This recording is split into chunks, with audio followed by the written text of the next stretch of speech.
What's up, After Buzzers? Tonight on the Gotham After Show, we talk Azrael taking the Gotham streets looking for blood. Let's chat. You're tuning into the destination for TV superfan discussion, AFTERBUZZ TV. And now, let the buzz begin.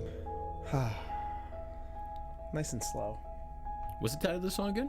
Where's my mind? Where's my mind? That is very suitable title for this episode. Suitable song for this episode. As Azrael goes bananas. What's up, After Buzzers? Thank you for tuning into another Gotham After Show, Season 2, Episode 19, Azrael. And it went down. Today was filled with awesomeness. I am Michael Drew. You can find me on Twitter at Michael_Drew, Michael EAL. I'm here with my boy, Steve Kaufmann. What's up, Steve? I am Steve Kaufmann. You can find me on Twitter at Steve Kaufmann. That is KAUFMANN. This episode went down like it goes down in the DMs. Damn. That's how hard it goes down. Damn. No, yeah, this was a really good one. Also, guys, please go to youtube.com/AfterBuzzTV. Subscribe, watch us, iTunes, share, comment, Twitter, SoundCloud, Stitcher. We're probably on Stitcher. Stitcher might still be a thing, and we might still be on. Well, if it is a thing, find me. Us. Also, Monty Bolanos. She is in Milan currently. Yes. She has that scarf line that's just out of control. Yeah, so she'll be back next week. We're lucky to have her when we have her. Hopefully. All right, so initial thoughts. Let me see my initial thoughts first, if you don't mind. Do you mind, Steve? Because I need to give it to you first. Our show, Steve. I know. We're a duo. We're a dynamic duo today. It was hotness. There were just so many in parts of this episode where you're just like, oh, that's why Bruce. Oh, that's why Bruce is gonna be who he is. That's why this city is going to end up being the city it is. And it wasn't campy, but they did such a good job with it. They introduced Azrael in such an awesome way. I think they finally gave us what we... What was that motion you just did with your hand? You're just like, I just feel like they just gave us, like, what'd they give you? No, but I do feel like they gave us what we've been looking for with, like, the payoff with Hugo Strange. That he's not the Hugo Strange that's smart enough to figure out Batman. Okay. Or that figure out that Bruce Wayne is Batman. Like, he's still very much in his earlier stages. Like, this is the first time he brought somebody back to life. Yeah. And he didn't know what to do once he came back to life. Yeah. And the camp is there, but they've done a great job of knowing where their hard lines are on the camp, that this universe seems like so rich. And are you digging that? Do you like the fact that, do you like it how they're going from step by step, how he doesn't have all the answers at first? Yeah. And he has to find his way in? Well, it's important because if he had all the answers, they'd need Batman. I think those of you who listen to this podcast a lot, I say that a lot. That you need to walk a line that these villains need to be beatable by a cop. Yeah. Granted, a super cop at this point, but a cop nonetheless. That's true. Them at their macro, at their max level, it's above police enforcement. Like, they can't do anything. Yeah. Well, any good villain, any good DC villain at their macro level would beat Batman or Superman. Yeah. So, like, at their absolutely maximum levels, you can't be that. Like, you need to dial them back to, like, 15 or 20. Yeah. Because 15 or 20 is where Gordon can still take them. And Gordon would learn some stuff while he takes them. True. Also, somebody on Twitter said we should just talk in wrestling terms. Well, there'll be a few wrestling euphemisms. I think wrestling metaphors. Barnes got over tonight. I mean, I thought he was about to be. I can't think of wrestling. I thought he was about to get killed off. Is there a wrestling term for that? Buried? I thought he was about to get buried. He was about to get buried. I thought he was gonna get buried tonight. All right, so we pretty much start off full throttle. I'm gonna go to this camera right here. Hey guys. We start off. Your camera. That's my camera in the tight blue shirt. We start off with Galivan going full throttle as he's going insane in his room. And the whole point, like you just said, Hugo Strange is there trying to analyze what to do with him. Yeah, and he seems calm about it. Yeah.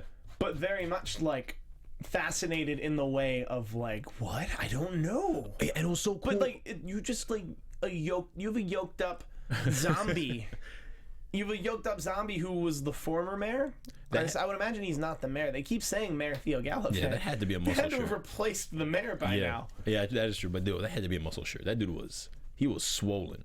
I would like to think that's the actor. You think so? I don't know, because I've seen this actor before. He's not. I mean, maybe I could be wrong. He wore a lot of suits last season. That's a good point. The first half of this season, he might just be a swole dude.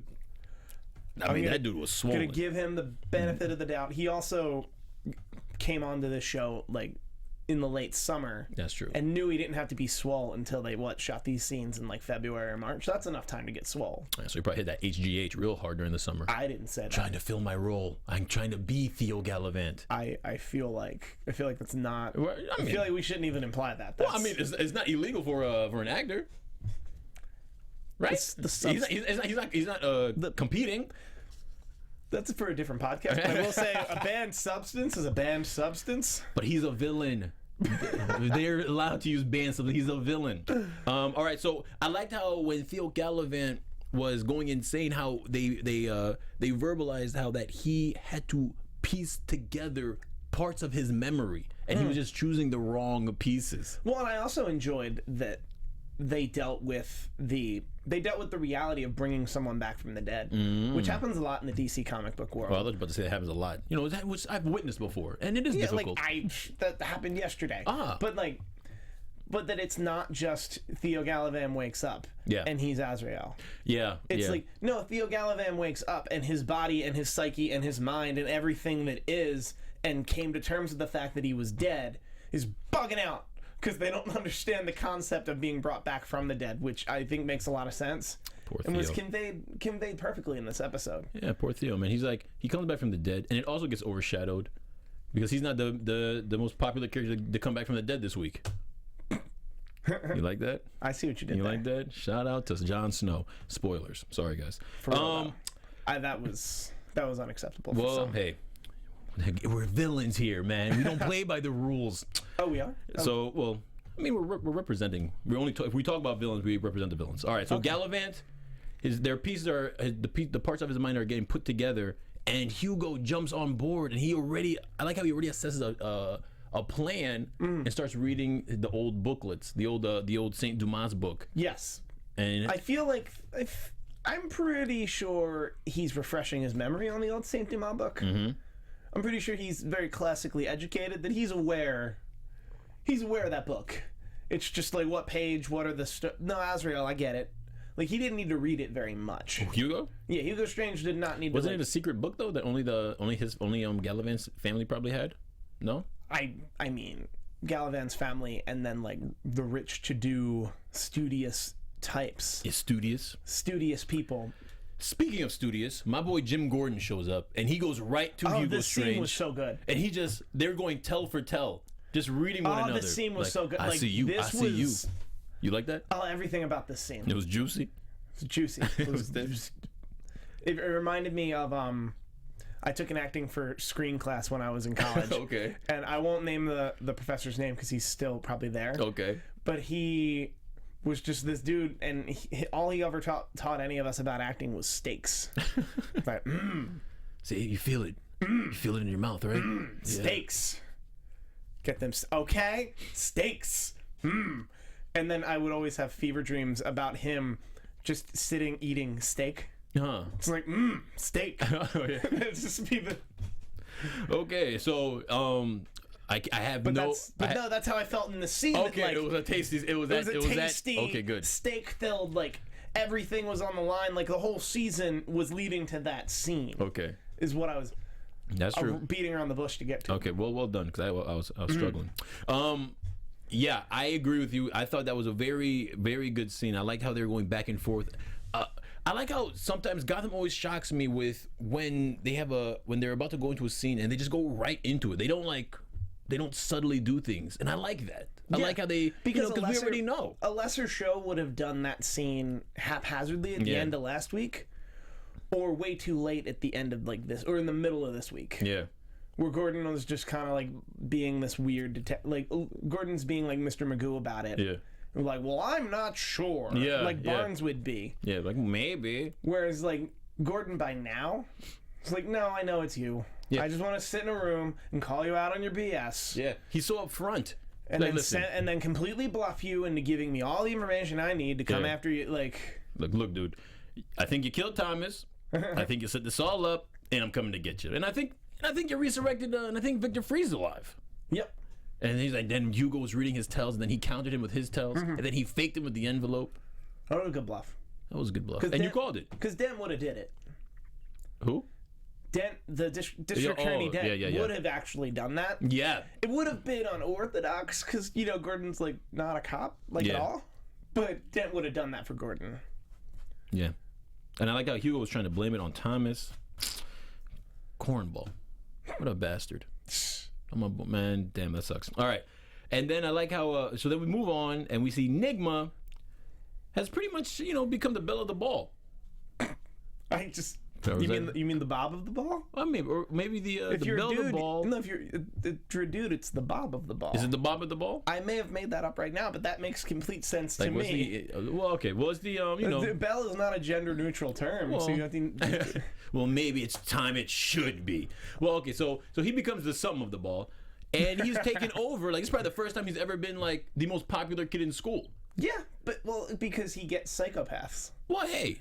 Yeah. Everybody gets something, and he gets psychopaths. Yes. He completely understands everybody's problem, and I think this was a really fun piece where it's like brains are puzzles. Yeah, that's you know what that's a very good point. He read all of their brains like a puzzle and figured out how to use all of them, and he had them all like his little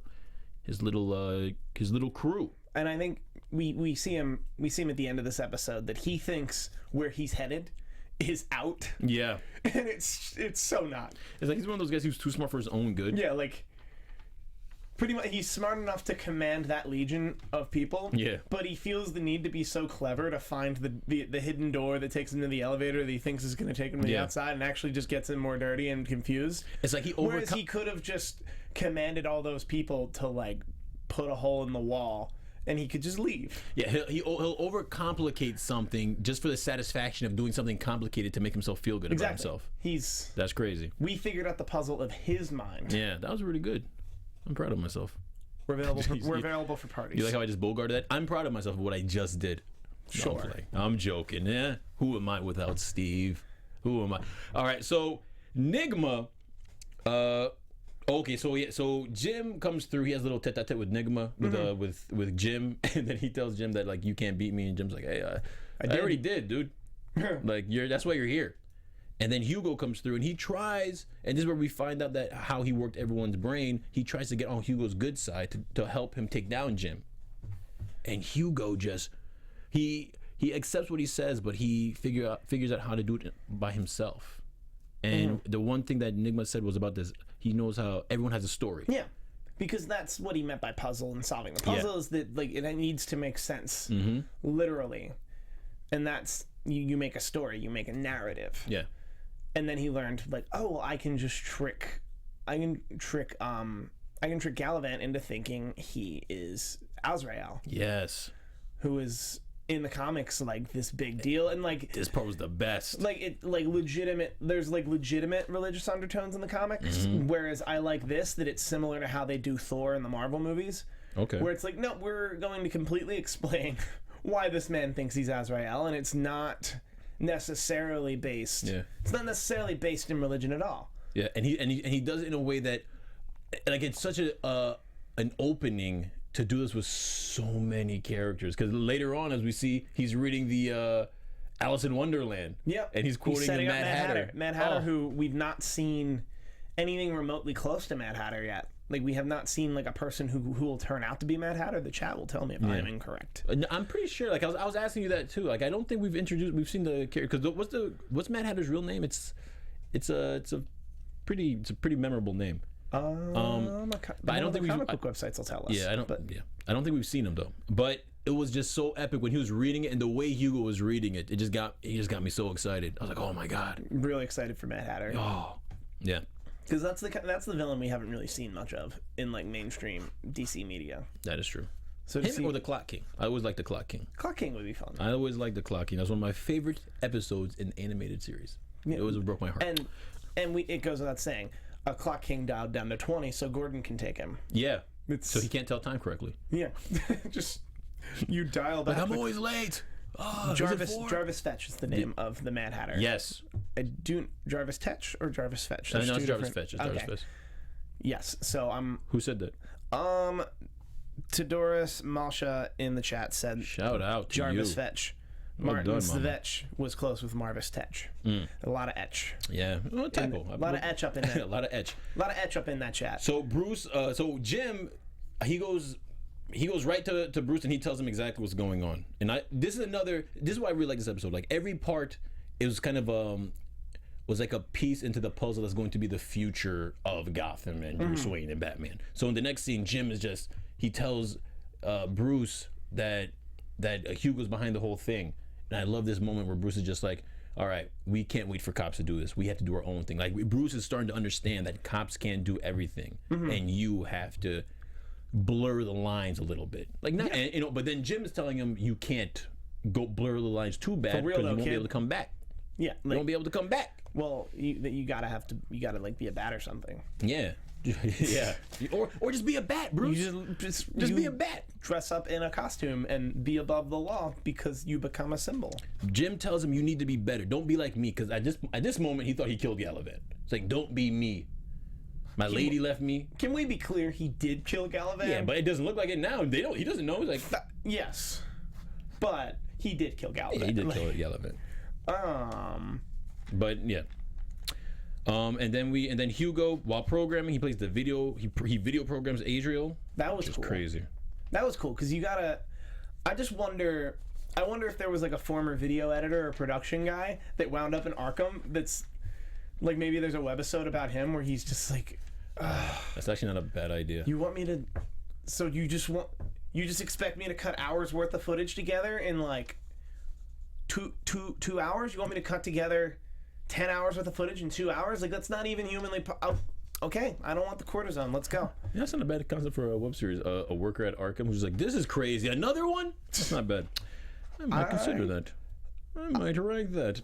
I am full of supplementary content, supplementary web content for any show or property. Oh. You can find me on Twitter at Steve. It's Kaufmann. I'll send you a reel. So they end up taking Hellsinger to go sacrifice him pretty much to Azrael. Is it Azrael? Sorry. So to go sacrifice him to Azrael, Nigma follows. Little town and I forget. Never mind. Was there a town called Azrael? I believe Azrael is in the little town in Bethlehem song. I'm not making that up.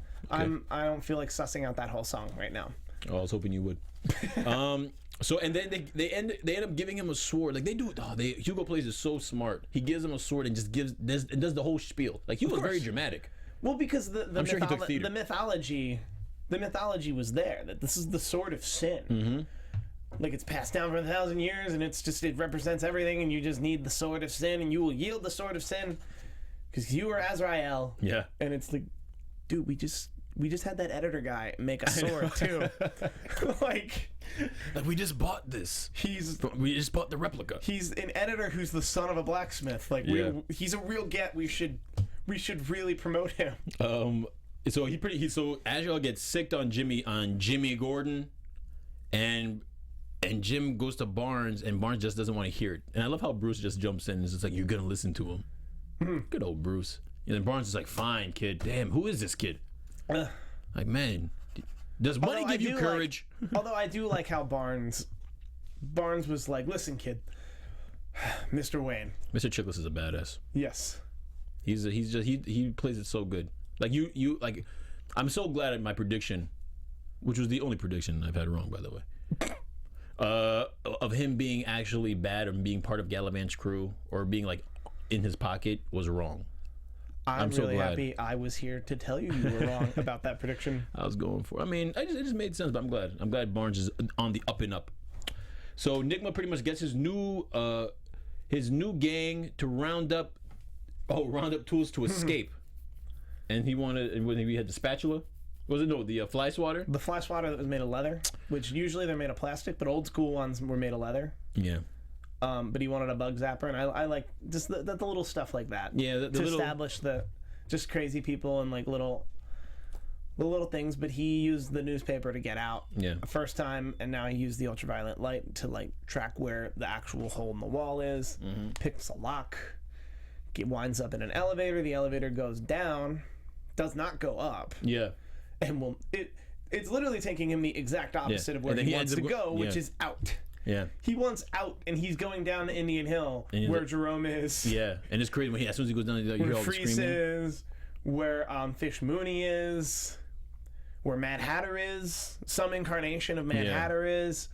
Yeah, That's no bueno for him unless he can figure them out. Yeah, I'm curious to see if he's gonna just stay there, or if he's gonna find his way out.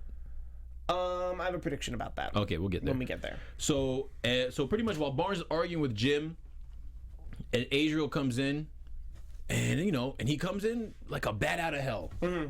He comes in with the cape, the epic, very epic speeches, and he just proceeds to go at them. He starts beating the crap out of them, and then he runs. Right? Yes. And did you see Lil Wayne get that extra moment? Of yes.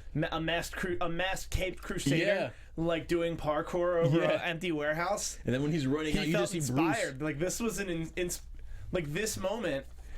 Years down the line, will be like, I need to be a caped crusader who knows parkour. Yeah. But is really swollen buff, like Azrael, right? I saw Azrael when I was 15. Yeah. That guy. Yeah. It was crazy. I mean, I like it. I love those little pre-moments where you're just like, oh, so that's where he got the idea. And then we also see the Penguin at home, who's dealing with his new refound insanity with his dead stepmother still at the table. That was cool. That was actually kind of cool. That was cool because they just kind of left us there. I wonder, because once again, this show doesn't always like to have someone immediately come up to grace. Yeah. I like that he had to sit at that table for a whole week or two. Yeah. Just be like, nope, you killed 2 people and fed them to the other person, and you're crazy, but you inherited a house, kind of. Yeah. So you're gonna stay in that house and sit at that table with that corpse that ate 2 other corpses. He probably looks at the corpse like a sense of achievement. I got that. I handled that. I got this. That's for my father. You killed my father. Quick question: do we think this was anywhere near Hugo Strange's plan? What, Penguin?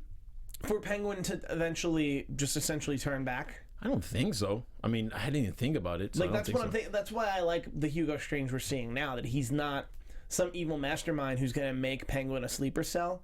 He's just some guy who brainwashes him for a little bit and learns what he can. Yeah. Just be like, I can set him free.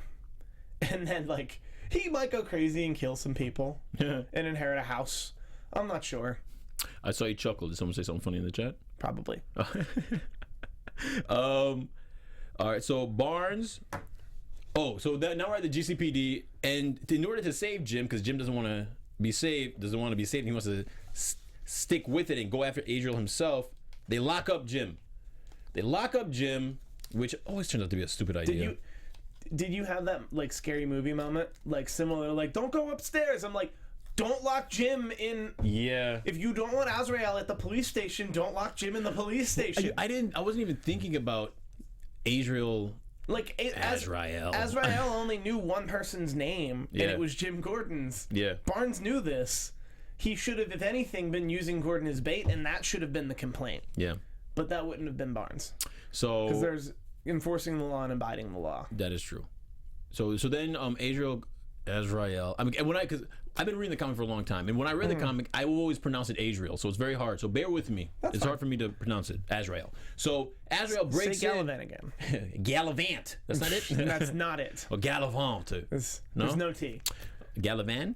Yeah, there's been no T this whole time. Okay, well, whatever. It's been mentioned. It's Gallivant and Azrael, okay? Yes. And I'll be damned. So Azrael comes in, and he pretty much takes out the entire police force. And it was so, like a slick ninja. Of course. It was brutal, man. Knives, swords through the back. That was dope. Oh, that was dope. And Barnes must feel like crap. He showed them compassion first. He was like, give me Bruce. Yes. Give me Gordon. Yes, he said, listen, give me Gordon. Yeah, everyone dies. Give me Gordon or I kill everybody. I think this isn't an idle threat. I'm pretty sure I'll do that. Yeah. So they go for it, and they have their little knockdown, drag-out fight, and Barnes and Jim escape and go to the back, and Azrael and Barnes go toe-to-toe, and the mask comes off. And Barnes sees this Galivan. Now, that's the part I was really waiting for this whole fight. I was like, I can't wait till they see his face. Yeah. My prediction for this episode that didn't necessarily come true is that I thought he was going to get vanquished, because we had that one scene where he looked at his face on a poster, Yeah. And then he had flashbacks of who he actually was, because it's all still in there. It's just his psyche's incredibly fractured. So I thought by the end of this episode, Gordon was just going to turn him. Gordon was literally just going to be like, no, you're Theo Galivan. You were the mayor. You're this guy. You were an asshole, but that's who you were. I've been working on my Gordon. Yeah, no, I think that might still be in play for next week. Yeah, I think that's the ultimate plan. But I think it seems like Azrael is going to either be completely shelved till next season, or he's going to be one of like 6 monsters we have to face in the next 3 weeks. Oh man, I cannot wait to see. Well, all right. Well, I'm not gonna also, get into while we're there, a lot of folks in the chat are saying that Strange is definitely still Strange is definitely still experimenting on the Penguin. The Penguin shows Strange's weakness as hubris. He thought he could have control over the Penguin, but underestimated his skills in programming his mind. Oh. So okay, it's a possibility. There's both sides in this chat. All right. So it ends with Azrael gutting. Well, his awesome sword gets broken, and then he guts Barnes. Runs away from Jim after Jim pumps him full of lead with the shotty. How many times can Barnes be near death? I mean, I think it's only the second time. He's got one more in this season. He's got one more. He's not going to make it to the end. He's not going to make it to season 3. Then we should really get him in here. I'm assuming he'll make it to season 3, which is why I have not reached out. Okay. Well, we'll try. We should really get him in here. If you honestly don't think he's going to make it, I know. We should really try to get him in here. I know. Because every time he does get stabbed on this show, I have that moment of like, really should have asked Michael Chiklis to be in. Yeah. This could have been the week. He could have been here to talk to us. Yeah. But then I think that'll be kind of a running gag with this character, is that he'll just keep getting stabbed. Well, but he's just a tough dude. There's going to have to be a moment where he passes the baton to Jim. Now, whether he's going to pass the baton because he chooses, or whether he's going to pass the baton because it's taken from him. Well, he's a captain. Who? He's the captain. Oh, he's not the commissioner. He's not the commissioner. If anything, he becomes the commissioner, and then Gordon becomes the captain. We just don't see the commissioner. He's the captain of probably the homicide squad. Like a homicide squad, or just the detectives in general. Yeah. And then there's a commissioner. But it's not the guy. It's not the guy it once was that we did know. There's a different commissioner. All right.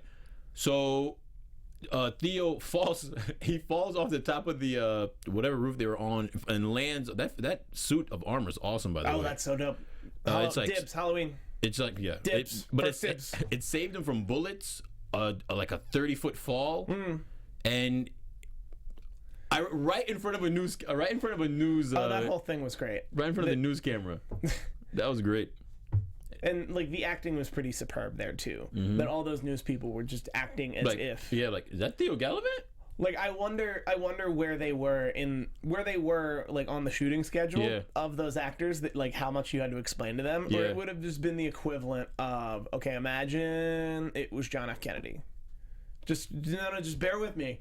Imagine you see someone hit a van in a fall that they should have died from. They get up, and then it's John F. Kennedy. Like, it's unmistakably John F. Kennedy. They just act that way. Yeah. I'm also available as a director. I'm an editor. I'm a writer. I do editing. All right. So, where else am I? We are okay. So, Galivan gets seen on the TV, and I liked how they showed everyone's reactions to it. So you see Butch chilling with his 2 girlfriends, and Barbara's still dealing with her psychosis, and him and Tabitha see her brother on the TV, which is I think that's what a lot of us are really waiting for, to see what she would say. And then we see Bruce see it, and Bruce is just like, Hugo's behind this, and then we see Penguin see it, and Penguin has this devilish grin. I thought Penguin would be upset. Because like, I killed this guy, he killed my mom, but Penguin was just like, Penguin was happy about it. I know, because then he gets to kill him again. Maybe he's just in such a psychosis, like a psychotic haze right now. When we make it to predictions, which we're not quite there yet. We're about to be there. Once we do, I think we do need to decide amongst us whether we think Penguin's a sleeper cell for Strange, or whether we think he outwitted Strange. Okay. You know what? Let's do predictions right now, because I'm done. I'm done with this damn episode. Wow. This was a good episode. It was good. Now, your AfterBuzz TV predictions. All right. Damn, I love that music. I feel like I have powers. Okay. And it's gone. All right. I think Jim Gordon will turn Azrael back into Galivan. Okay. I think Nigma. I like how you have it on your loose sleeve, like in big letters. Well, All because you saw me write it because it was in the middle of the episode. You got excited. I made a point to tell you, like, I'm writing this down, so when it happens, I can show you that I wrote this down 20 minutes ago. So I'm like, yeah, all right, you made this up. Nigma is going to find his way downstairs to Indian Hill, and he's going to become the puzzle master for Hugo Strange. He's going to be the man that unlocks every man's mind in those cells.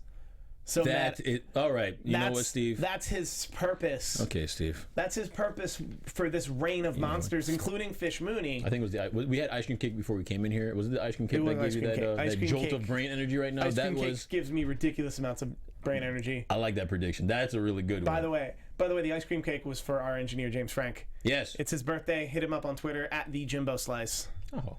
You're just filled with compassion today. The Jimbo Slice, who I had a slice of his ice cream cake. And it was good. Carvel. So good. Shout out to Carvel. Go on. Yes, I think there's going to be a banding together amongst Tabitha Butch, Penguin, Gordon. I think Penguin outsmarted Hugo Strange, and he's not a ploy. And I will co-sign you on that. And I think those people and obviously Bruce and Alfred, and obviously Gordon and Bullock, they're all going to be an unlikely pairing to go up against the monsters led by Azrael and puppet mastered by Hugo Strange. Okay. That's what I got. Also, Fish Mooney is said to return episode 22. 22? I've heard conflicting things. I'm pretty sure we're getting Fish Mooney in the next 3 weeks. I don't think we're gonna see her in a commercial. I think we're gonna see her at the end of an episode, like as like a sudden like fish, and then you'll see her next week. You know. I don't know. I feel like the price you got to pay for Jada Pinkett Smith, you got to put her on a You got to put her on a commercial. For Jada. You got to make her do Ellen. Like you got to. Really? Okay, I'm down for it. I love Jada Pinkett. I would like to see Jada Pinkett Smith dance with Ellen. Yes, I would too. I think Make it happen. I think they've done that before. But yeah, I'm down for Jay to come back. So I want to see Fish Mooney. I don't have a prediction. I'm actually very. Do you think Jerome comes back this year? No, Jerome's not coming back. Jerome's not coming back this year. Jerome, I think there's going to be an epic scene to end this season where it shows all of the creations of Indian Hill, but they don't really interact. But you just see what happens and where it's going. I mean, I still think there's a possibility that Jerome is just the idea that the real Joker will use later on. No, I guarantee that. Actually. Yeah, I don't think Jerome's. I think Jerome's. I never done. said Joker. I said Jerome. But you think he doesn't come back and be an even stronger idea? Nah. I could see him being a part of this wave of monsters. I think they have enough that they could leave him off. Martin in the chat, do you think Butch will survive to the end to take Falcone's place as the mob boss in the beginning of Bruce's career? Yes, I do. I mean, yeah, me too. That seems perfect. I hope he does. I like Butch. I really enjoy that actor.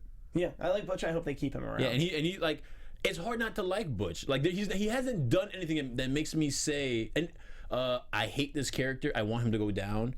And if you watch the first season of where his character was to where his character began, I think he's had one of probably the best arcs. Yeah, he had a whole episode in season 1 about just like loyalty and friendship and how he turned on an old friend. Like there's a lot of cool stuff with Butch that he's like a real slow burn long term character. Yeah. Boo 69Bs says I want to see Jerome. Eric Olin says wrong, Michael. Oh damn! Actually, I checked his chat history. He said that 7 times. Jeez, what's his name? I don't think I'm gonna give you that fuel. I'm not mad at him. Like I like it when you disagree with me. Eric Owen in the chat. All right, Eric. Screw you, pal. No, I'm playing. That's great. I'm glad you think I'm wrong. Yes. I'm glad you think I'm wrong. I think we're good Eric. on predictions, though. I don't got one. Sorry. I mean, you knocked it out the park. I roll up in the club and be like, I got predictions. Yeah, you rolled up and you dropped it, man. Sorry, that came out kind of crazy. But you dropped it. We'll workshop that. Yeah, we'll workshop that. But that makes perfect sense. I like your predictions. I like the Nigma one. Yeah. That's it for this week, guys. Yeah. Please go to youtube.com/AfterBuzz TV. Like, subscribe, iTunes, do the same thing, share. My name is Michael Drew. You can find me on Twitter at Michael_Drew, Michael EAL. Also Instagram, same thing. Steve? You guys can find me on Twitter almost exclusively. I'm at Steve Kaufmann. That is Kaufmann. I believe Modern Family is happening this Wednesday night, so I'll be doing that. I'm also the founding member of an improv team called The Show That Should Not Be Named, and we're doing a bunch of shows upcoming this summer. I'll be tweeting about them regularly, including Las Vegas for LeviosaCon. That'll be the weekend of July 7th. Ooh. Also, guys, please go to Happy Wife Inc. on YouTube. And there's a Bats web series. It's called Bats that I partake in. And it's a comedy web series based off Batman. It's hilarious. Gotham guys, you'll like it. Good? Yeah, get your plugs Stevie, in. people, next week. Out. From executive producers Maria Menounos, Kevin Undergaro, Phil Svitek, and the entire AfterBuzz TV staff, we would like to thank you for listening to the AfterBuzz TV network. To watch or listen to other after shows and post comments or questions, be sure to visit AfterBuzzTV.com. I'm Sir Richard Wentworth, and this has been a presentation of AfterBuzz TV. Buzz you later. The views expressed herein are those of the hosts only and do not necessarily reflect the views of AfterBuzz TV or its owners or principals.